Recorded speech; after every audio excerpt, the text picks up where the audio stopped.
Menambahkan apa yang dikatakan Mas Rahman ya, soal sholat ya, itu kan ada ayat ya kan, fawailul musholin, celakalah orang-orang yang sholat. Kemudian ada, kalau dalam ilmu usul fikih itu ada taksis ya, khususannya alladzina hum an sholatihim sahun gitu, yaitu orang-orang yang lalai dalam sholatnya. Bahwa yang celaka itu bukan semua orang yang sholat, tapi yang lalai dalam sholat. Nah kemudian saya mungkin bicara soal agama.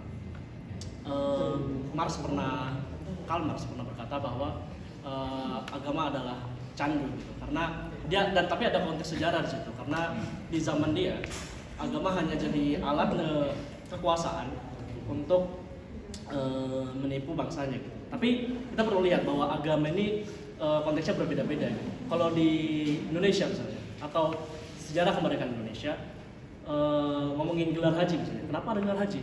Karena ini yang sepanjang saya tahu, mungkin kalau ada koreksi boleh. Karena dulu di zaman sebelum kemerdekaan, orang-orang yang melawan itu ada banyak pelajar yang pergi ke Mekah, kemudian di Mekah mereka diajar untuk melawan penjajah Belanda, kemudian mereka kembali, mereka menebarkan dakwah perlawanan itu gitu. Dan akhirnya karena Belanda menyadari keberadaan mereka, ditandailah dengan gelar haji itu, karena mereka sadar bahwa orang-orang agamis ini akhirnya melawan setelah belajar dari Mekah gitu. Nah mungkin pertanyaan saya sekarang adalah, apakah agama konteksnya seperti yang terjadi pada saat gelar haji itu, bahwa agama dijadikan alat untuk perlawanan, atau agama justru seperti yang dikatakan oleh Karl Marx gitu, bahwa agama justru jadi alat untuk menindas gitu. Itu mungkin pertanyaan yang saya kembalikan ke forum dan realitas sosial hari ini.